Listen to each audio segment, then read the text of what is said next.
Hello everyone, আসসালামু আলাইকুম। আবারও তোমাদের জন্য নিয়ে চলে এসেছি রান্নাঘরের দারুণ কিছু টিপস আর সেই সাথে নো কস্ট অর্গানাইজেশন আইডিয়া।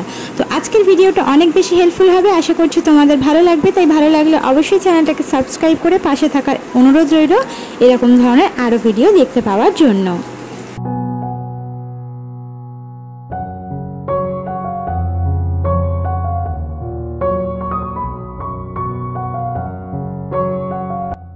তো আজকের ভিডিওর প্রথম টিপসটা হচ্ছে, আমরা কিন্তু রুটি বানিয়ে থাকি অনেকেই, মানে প্রত্যেকের ক্ষেত্রেই বলছি, আমরা দুবেলা করে অনেকে রুটি বানাই, আবার একবেলা করে বানাই, অনেকে একদিন অন্তর অন্তর বানাই। তবে রুটিটা হচ্ছে আমাদের একটা মানে প্রধান খাদ্যেরই অংশ।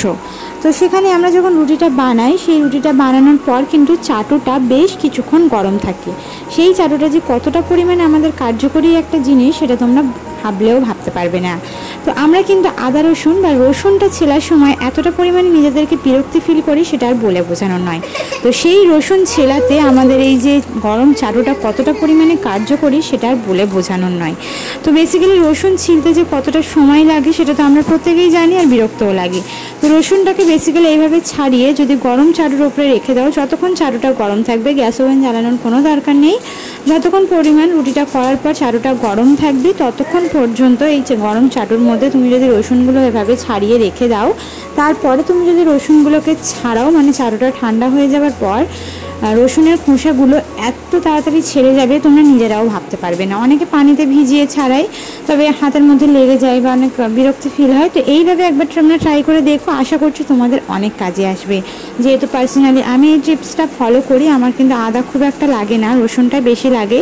তাই রসুনটা কিন্তু অনেক বেশি পরিমাণে আমাকে প্রত্যেক সপ্তাহে ছিলে রাখতে হয়, পেস্ট করে রাখতে হয়। তো সে কারণে আমি কিন্তু এই টিপসটা ফলো করি, আমার কিন্তু অনেক উপকারে আসে। তো আশা করছি আমার পাশাপাশি আমার দিদি বোনেদেরও এই টিপসটা অনেক কাজে আসবে। তো অবশ্যই নেক্সট টাইম ট্রাই করো, তাহলে তোমরা নিজেরাই বুঝতে পারবে। এই টিপসটা তোমাদের কাছে কেমন লেগেছে অবশ্যই কমেন্ট করে জানাও, আর সেই সাথে কারা কারা এই টিপসটা অলরেডি ফলো করো সেটাও আমাকে কমেন্ট করে জানাবে, তাহলে আমার অনেক ভালো লাগবে।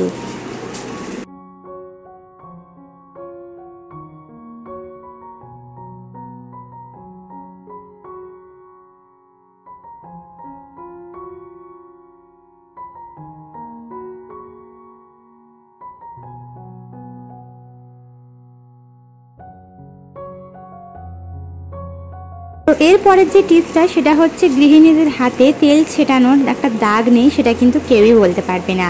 তো সংসার জীবনে সংসার করতে করতে একবার না একবার তেলের ছ্যাঁকা তোমাকে খেতেই হবে, তেমনটা আমিও খেয়েছি বা অনেকবার এর আগেও খেয়েছি, এখনও খেয়েছি। তো হাতের মধ্যে তেল ছিঁড়ে দাগটা তোমাদেরকে একটু দেখিয়ে দিলাম, যেটাকে ফোসকা পড়া বলে আর কি। তো এরকম কিন্তু আমার বেশ অনেকবার হয়েছে। তো সেটা থেকে বাঁচার একটা উপায় বা একটা আইডিয়া নিয়ে চলে এসেছি, যেটা একেবারে বিনে পয়সায়। তো এখানে একটা বোতল নিয়ে নিয়েছি, বড় সাইজের বোতল, যেটা প্রত্যেকের বাড়িতেই অ্যাভেলেবেল থাকে। কেউ বলতে পারবে না যে এরকম বোতল আমাদের বাড়িতে নেই। কিন্তু থামস আপ কিনতে হলে বা ঠান্ডা কিনতে হলে কিন্তু আমাদের এরকম ধরনের বোতল বাড়িতে এসেই যায়। তো সেই বোতল থেকে এই যে অংশটা দেখতে পাচ্ছ, প্রথমে ছুরি দিয়ে একটু কেটে ওটাকে ফুটো করে নিয়ে, তারপর কাঁচে দিয়ে এই মুখের যে অংশটা, এখানটা যতটা বড় হবে বোতলে ততই কিন্তু ভালো। তো এভাবে কিন্তু আমি কেটে নিচ্ছি। নেওয়ার পরে এই যে অংশটা, কিন্তু এটাই কিন্তু আমাদের মেন কাজে। তবে তার আগে একটুখানি মোকাটা ঘষে নিই। তোমরা চাইলে আগুনে ধরে পুড়িয়েও নিতে পারো, যাতে মোকাটার যে ধারগুলো রয়েছে সেগুলো আমাদের হাতের মধ্যে না লাগে। আমার এই ছুরিটা যেহেতু একেবারে কাটা কাটা একটা ধার রয়েছে, তো সে কারণে এইভাবে আমি একটু ঘষে নিলাম, যাতে হাতের মধ্যে না লাগে, কেটে যাওয়ার ভয়টা না থাকে। তারপর যখন আমরা মাছ ভাজবো বা যে কোনো জিনিস যখন ভাজাভুজি করব, তখন কিন্তু এটা এইভাবে খুন্তির মধ্যে দিয়ে ভাজাভুজিটা শুরু করব। তাহলে কি হবে বলো তো, আমাদের হাতের মধ্যে কোনো রকমেরই কোনো তেল মশলা ছেটানোর কোনো সম্ভাবনাই থাকবে না। তো টিপসটা কেমন লাগলো তোমরা কমেন্ট করে জানিও, আর সেই সাথে তোমরা নিজেরাও একবার ট্রাই করো, তাহলে বুঝতে পারবে যে এটা কত পরিমাণে উপকারী একটা টিপস। সেই সাথে কিন্তু অনেক কাজ থেকেই আমরা যে কোনো জিনিস উল্টাতে পারবো। দূর থেকে করলে অনেক সময় মাছ বিশেষ করে ভেঙে যাওয়ার সম্ভাবনা থাকে। তো হাতের মধ্যে এটা পরে কাছ থেকে যদি তুমি খুন্তিটা ধরে মাছটা উল্টাও, তাহলে অনেকটাই সুবিধা হবে। তো চলে যাচ্ছি এর পরের টিপসে। পরের যে টিপসটা, সেটা হচ্ছে আলু পেঁয়াজ রাখার এরকম ধরনের বাস্কেট বা চারকোনানে বাস্কেট প্রত্যেকের বাড়িতে আছে। কেউ কেউ গোল ব্যবহার করে, কেউ চারকোনানে ব্যবহার করে। তবে বাস্কেটে কিন্তু আমরা আলু পেঁয়াজ রাখতেই বেশি আর কি ভালোবাসি আর কি। তো সেই ক্ষেত্রে বলবো, নর্মালি আমি যখন বাস্কেটের মধ্যে আলু পেঁয়াজটা একদম ডাইরেক্টলি রেখে দিই, তখন ফ্লোরের মধ্যে কিন্তু আলু পেঁয়াজের যে নোংরাটা সেটা পড়ে। তো সেখানে কিন্তু ফ্লোরটা নোংরা হয়। তো সে কারণে বাঁচার জন্য একটা টিপস তোমাদেরকে বলি, আমরা যে সিএসসির বিল জমা দিয়ে থাকি, তো সেই বিলটা জমা দেওয়ার পর বেসিক্যালি যেটা হয়, বিলগুলো কিন্তু অনেক পুরানো হয়ে যায়, বা আমাদের ঘরে অনেক পুরানো এরকম সিএসসির বিলও তোমরা পেয়ে যাবে, যেগুলো আমাদের কিন্তু বেসিক্যালি আর কাজে লাগে না, তবে এইভাবে কাজে লাগাতে পারি। তো বেসিক্যালি কাজে লাগে না, জিনিসপত্র রেখে দিলে একটা না একটা কাজে ঠিক লেগেই যাবে। তো সেই সিএসসির বিল আমি যেটা করি, অনেক পুরানো আর কি, নতুন নয়, এভাবে আলু পেঁয়াজের বাস্কেটের মধ্যে দিয়ে তার মধ্যে আলু এবং পেঁয়াজটা রাখি, তাহলে ওপরে যে ধুলাটা সেটা কিন্তু নিচে আর পড়ে না। এরপরে যখন আলু শেষ হয়ে যায় তখন কিন্তু আবার কাগজটা চেঞ্জ করে দিই, অনেক বেশি নোংরা হলে, আর যদি কম নোংরা হয় তাহলে একটু ঝেড়ে নিই। তো এইভাবেই কিন্তু আমি আলু পেঁয়াজটা রাখি। তোমরা নিজেরা ওই টিপসটা ফলো করো, তাহলে দেখতে পাবে কতটা পরিমাণে তোমাদের কাজে এসেছে। ফ্লোরটা কিন্তু একেবারে ঝকঝকে তকতকে থাকবে।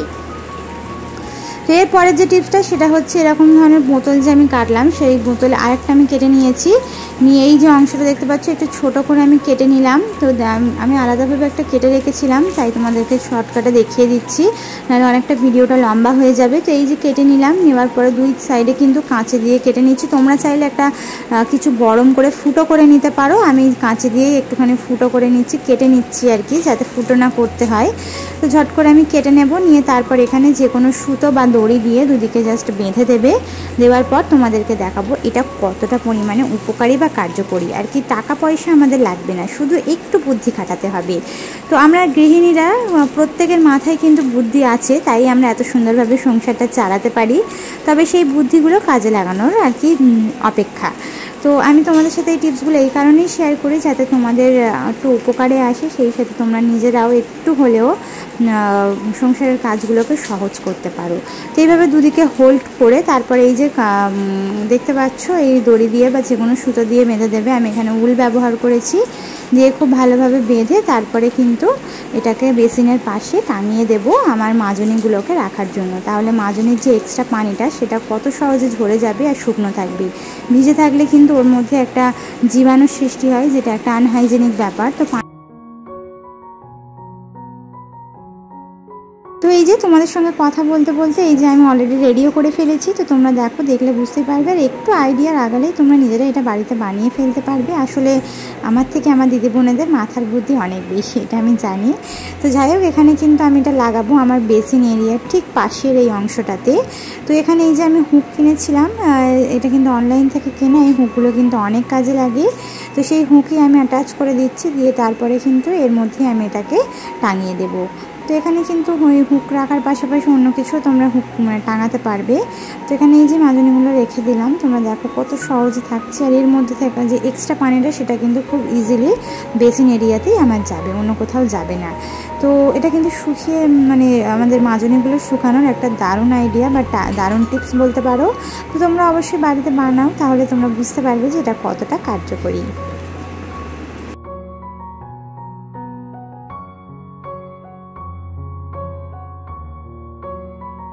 তো বোতলের ওপরের অংশটা তো কাটলাম, তবে নিচের অংশটাও যে বাদ দিয়ে দেবো এমনটা নয়, নিচের অংশটাও কিন্তু একটা কাজে লাগিয়ে নেব। তো এটাকে তো ফেলে দেওয়া যাবে না। তো চলো সেটাই একটা আইডিয়া তোমাদের সাথে শেয়ার করি, যে নিচের এই যে পোর্শনটা রয়েছে সেটার প্রথমে স্টিকারটা আমি তুলে দেব, দিয়ে তারপরে কিন্তু এর ওপরে আর দুটো আমি লেস লাগিয়ে নেব, যেটা খুব ইজিলি পুরোনো জামা কাপড় থেকে বা অন্য কোনো তোমরা লেসও লাগাতে পারো।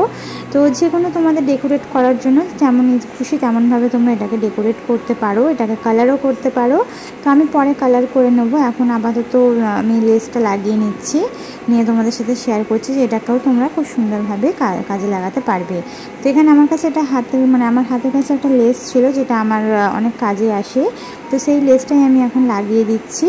তো ওপরটায় আর তার নিচের একটা পোর্শনে আমি লাগাবো, লাগানোর পর তোমরা বুঝতে পারবে যে এটা কতটা পরিমাণে সুন্দর লাগছে।